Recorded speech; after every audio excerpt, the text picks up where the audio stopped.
What's up, everybody? This is A Force of Nature, Spiritual Awakening. Today we will be going over Mars squared Vertex Synastry aspect.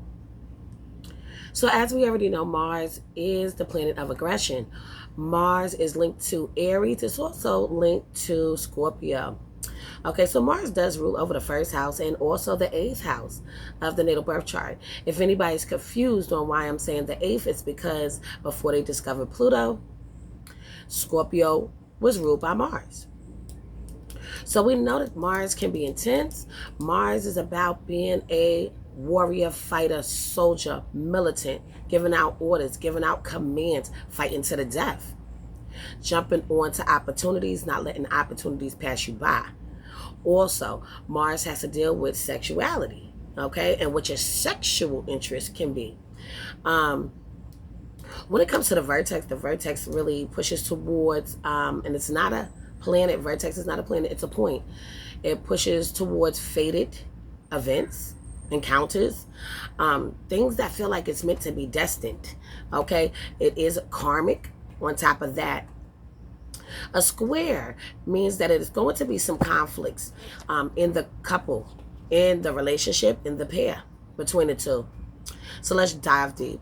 So this synastry aspect often implies an intense passion-filled connection that can sometimes manifest as conflict. So this aspect can infuse the relationship with vitality, but also with significant tension. So when Mars, the planet of action, assertiveness, and desire, forms a square aspect with Vertex, which represents fated encounters and significant relationships, it can create a dynamic that can be both exhilarating and also challenging. Okay, so yes, this relationship could feel like a thrill. It could feel like a dream come true. It could feel like you're having the time of your life, but challenges will arise.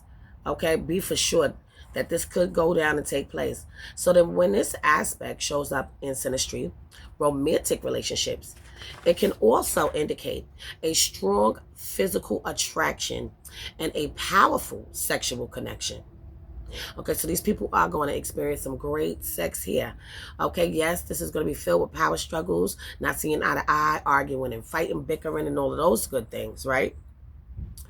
But it has to deal with a powerful sexual connection. Okay, so the energy and the chemistry between the two people involved is often undeniable.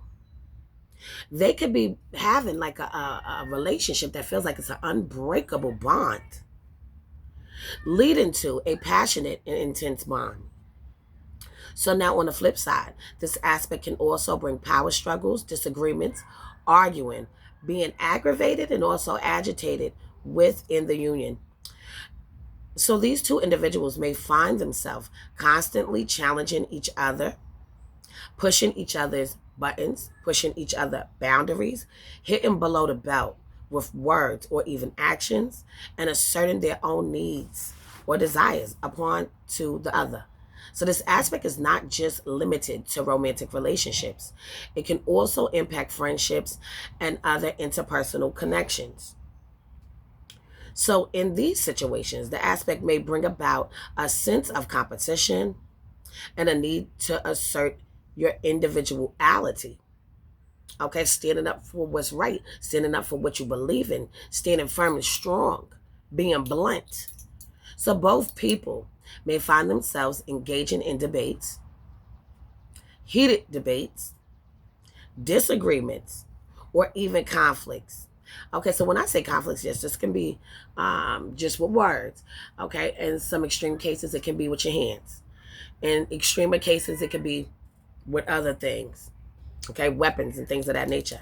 So as a strive to express themselves and assert their own desire within the relationship, the challenge lies in using the raw energy this aspect provides constructively rather than allowing conflict to escalate into destructive patterns. So it's going to be highly important highly important for both people involved to learn how to navigate disagreements in a healthier and productive kind of way. Personal growth and transformation is attached to this experience. When approached with awareness and a willingness to learn from the lessons it presents, one way, okay, so one way to overcome the tension created by Mars squared vertex synastry is through open and honest communication. You guys have to be able to do this. If you have this, don't be afraid to say what's on your mind. Don't feel like you're walking on eggshells because you don't know how the person's going to react. Okay? This is how you navigate all of this. Okay, so by expressing your needs, your desires, and concerns in a respectful way, things can work out in this relationship. So the individuals can work towards finding a common ground and understanding each other's perspectives. Both people need to use patience and empathy to diffuse conflict. All right. Another thing is going to be, oh, that was the end, y'all. Okay. So let me know how y'all like this video. I just wanted to touch on it because I found it to be interesting. Me and my husband do have this. I am the Mars person. He's the Vertex person. So it's interesting to just hear a lot of things that you hear in the videos is interesting when you know that you have it yourself. It's like, damn, okay, those are the things that I do go through. So if anybody wants to get their chart analyzed, please hit me up. Please donate to the channel. If anybody wants to get a reading, hit me up, y'all. My phone number is 516-738-6042. Okay, please share the videos, like, subscribe if you haven't already subscribed. Okay, so this is a force of nature, spiritual awakening. Love is love, peace, and blessings to you all. And I will see you on the next one.